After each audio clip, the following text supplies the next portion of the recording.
개인회생을 한다고 법원이 나의 계좌 내역을 30년, 50년 전부 다 들여다볼 수는 없잖아요. 그 당시에 나는 빚진 것도 아니었고 또 기간도 너무 길고 자료도 없고, 그러니까 법원에서는 집중적으로 보는 구간이 있단 말이죠. 채무자 입장에서는 집중적으로 털리는 구간이 되겠죠. 법원에 가면 어디까지 털릴까? 내 계좌 내역, 카드 내역 어디까지 털릴까? 여기에 대해서 오늘 얘기를 좀 해보겠습니다. 계좌 내역이 복잡해서 다들 잘 모르겠다고 하십니다. 도대체 뭘 설명하면 되나요? 좋은 질문입니다. 근데 뭘 설명할까 이전에 왜 볼까? 여기에 대해서 한번 고민을 해보자고요. 계좌 내역을 왜 볼까? 계좌 내역을 법원에서 보는 이유는 통과시켜줄까? 기각시켜버릴까? 여기에 대한 기준이 되는 거죠. 우리가 상식적으로 생각했을 때 막 돈 빌려가지고 숨기고 막 은닉해놓고 전부 탕진하고 와가지고 내 채무는 탕감해달라 이렇게 신청했는데 무조건 통과, 이럴 수는 없잖아요. 법원에서도 소정의 심사를 거쳐야 되는데 소정의 심사를 거칠 때 뭘 볼 거냐고. 재판부에 있는 판사나 회생위원이 채무자의 뒤를 매일매일 따라다닐 수도 없고, 그러니까 볼 수 있는 거는 그 사람이 돈을 어디에 썼나 이거밖에 볼 게 없는데, 이걸 사용처 소명이라고 하죠. 결국 볼 거라고는 채무자의 계좌 내역, 입출금 내역, 신용카드 내역 이거밖에 없는 거죠. 이걸 보고 저 사람을 회생을 해줄 만한 사람인지 해주면 안 되는 사람인지 결정을 내리는 겁니다. 또 한편 청산가치의 반영 기준이 되거든요. 통과를 해준다 하더라도 문제가 있긴 있는데 크진 않아. 그래서 통과를 해주긴 해줄 건데 약간의 문제에 대해서 일종의 페널티를 가해야 된단 말이죠. 예를 들면 꼭 필요한 생활비를 썼다거나 자영업 경비로 썼다거나 가족의 병원비로 썼다거나 이런 경우에는 별로 문제를 삼을 게 없지만, 그게 아니라 도박하고 사치하고 탕진하고 과소비하고 일부 법원에서는 주식 코인 낭비한 것까지 이런 부적절한 소비에 대해서는 청산가치에 반영을 해서 페널티를 가하거든요. 여기서 청산가치에 대해서 약간 설명을 드리면, 청산가치는 나의 재산 플러스 사치 탕진한 금액이다 이렇게 생각을 하시면 됩니다. 채무자는 청산가치 이상 변제를 해야 되거든요.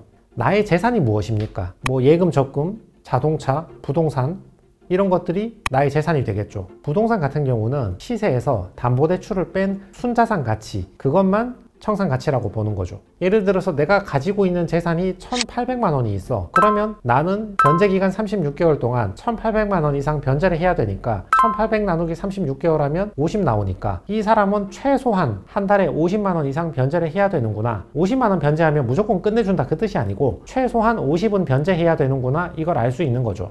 근데 이 사람이 도박으로 날린 돈이 1,800만 원 더 있다. 그러면 재산 1,800 플러스 도박으로 날린 돈 1,800 하면 청산가치가 3,600이 되는 거죠. 3,600 나누기 36개월 하면 이 사람은 최소한 한 달에 100만 원 이상은 변제를 해야 되는구나 알 수 있겠죠. 그래서 사치했는지 탕진했는지 뭘 보고 판단을 할 것인가, 도박했는지 무엇을 보고 알 수 있는가, 그 사람의 계좌 내역, 카드 내역 이런 거 보면 어디로 이체했는지 어디에서 결제를 했는지 알 수가 있으니까 계좌 내역을 보려고 하는 거죠. 많이 쓰고 채무 돌려막기도 많이 하고 있는데 그럼 어떻게 될까요? 자, 이제 문제가 생기는 거죠. 카드도 조금 사치 탕진성으로 많이 썼고 입출금 내역도 탕진성으로 많이 했을 때 이제 어떻게 되는가. 이 문제는 법원에서 무엇을 볼까, 대상에 대한 문제로 귀결이 되거든요. 법원에서 무엇을 살펴보냐, 최근 채무, 계좌 내역, 입출금 내역, 그리고 신용카드 사용 내역 이렇게 보게 됩니다. 최근 채무라 하면 최근 1년 동안 빌린 채무를 의미하거든요. 예를 들어 2달 전에 5천만 원 빌려가지고 어디 썼다 그러면 2달 전에 빌린 돈이니까 이건 최근 채무가 되는 거죠. 법원 입장에서는 어디에 사용했는지 전부 다 물어보게 됩니다.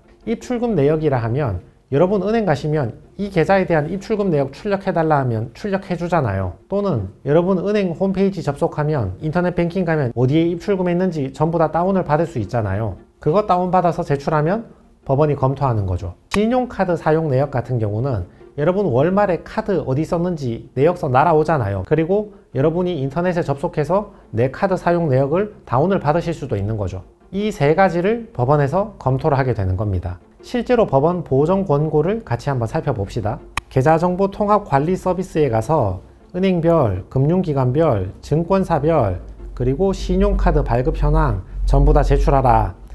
은행만 보는 게 아니죠. 법원이 보는 대상은 은행, 이금융권, 증권사, 키움증권 내역도 전부 다 봅니다. 그리고 신용카드 내역도 본다. 그 다음 보정 보시면 은행별, 금융기관별, 증권사별, 계좌 상세 내역, 카드사별, 카드 상세 내역, 보험 가입 정보, 은행도 보고 이금융도 보고 증권사, 키움증권, NH증권 전부 다 보고 신용카드 내역도 다 보고 보험 가입 내역까지 다 살펴본다. 그 다음 보정 보시면 계좌정보 통합관리 서비스에서 은행권, 제2금융권, 증권사 전부 제출하시고 신용카드도 제출하시기 바랍니다.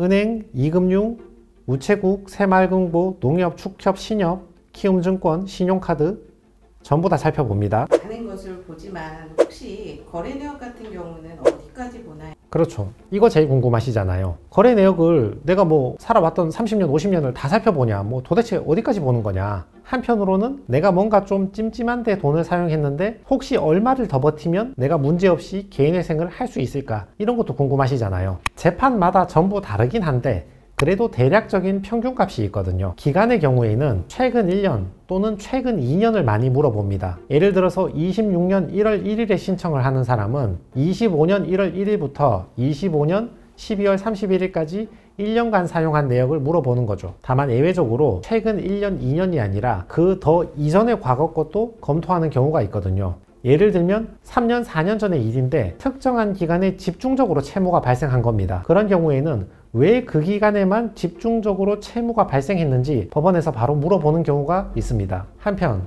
재신청 사건에서도 옛날 걸 물어볼 때가 있거든요. 개인회생을 해서 변제를 완주하고 면책 결정을 받았어. 근데 면책 받자마자 바로 돈을 또 빌렸던 사건이 있거든요. 이거 제가 다른 영상에 올려두었는데, 그리고 한참 있다가 개인회생을 신청했는데 최근 1년, 2년만 물어보는 게 아니라 옛날에 면책 결정 받고 왜 면책 결정 받자마자 다시 돈을 빌렸는가, 여기에 대해서도 물어봤던 사건이 있거든요. 그래서 평균적으로는 최근 1, 2년을 물어보는데 사안에 따라서는 그 전에 것도 물어볼 가능성이 있다. 이 정도로 숙지하시면 좋고, 금액 같은 경우도 법원에서 정해주는데 30만원 이상 소명하라, 50만원 이상 소명하라, 100만원 이상 소명하라, 대략 이 정도 금액에서 기준을 잡고 물어봅니다. 왜냐하면 신용카드 사용 내역 같은 경우에 5,000원 쓴 거, 7,000원 쓴 거, 이런 거 다 물어볼 수는 없잖아요. 그런 거 다 확인하고 있을 법원의 인력도 없고 채무자 입장에서 다 기억할 수도 없고. 근데 여러분 50만원 이상 100만원 이상 사용한 것만 추려보면 생각보다 별로 안 됩니다. 그래서 사용처 소명이 생각만큼 그렇게 부담스럽진 않으실 겁니다.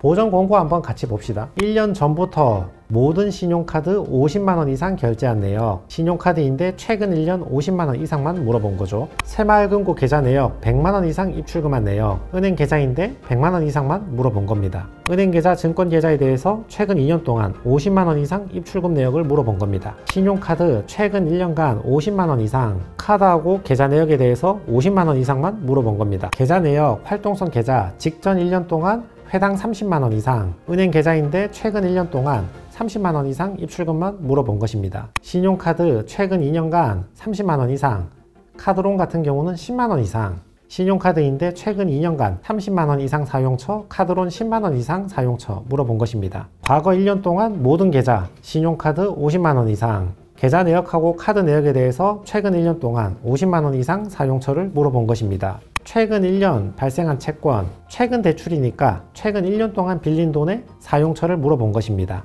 이와 비교할 개념이 있는데 최근 5년 동안 부동산, 자동차를 매도한 사실이 있는지, 부동산이나 자동차 같은 재산의 경우에는 과거에 처분했으면 얼마 받았는지, 받은 돈 어디 썼는지 물어보는데 이거는 최근 1, 2년이 아니라 그거보다 조금 더 오랫동안 물어봅니다. 최근 2년 물어볼 때도 있고 최근 5년 물어볼 때도 있고 조금 더 긴 기간을 물어봅니다. 아무래도 자산 가치가 크니까 조금 더 엄격히 조사를 하는 거겠죠. 부산은행 거래내역조에서 이렇게 출력해서 제출하는 겁니다. 우리은행 거래내역조에서 조회하시면 이거 몇 년간 사용한 내역이 조회가 되거든요. 이거 은행에서 받아서 법원에 제출하는 겁니다. 그냥 다운만 받아서 제출하면 되는 거니까 큰 부담이 없습니다. 그래서 오늘 영상의 결론을 내리자면 왜 보는가? 개인회생을 통과시켜줄지 기각시켜버릴지 이 기준을 잡기 위해서 보는 것이고, 통과시켜준다 하더라도 청산가치에 어디까지 반영할 것인가, 이걸 위해서 계좌 내역을 보는 것입니다. 무엇을 보는가? 최근 대출, 계좌 입출금 내역, 신용카드 사용 내역을 봅니다.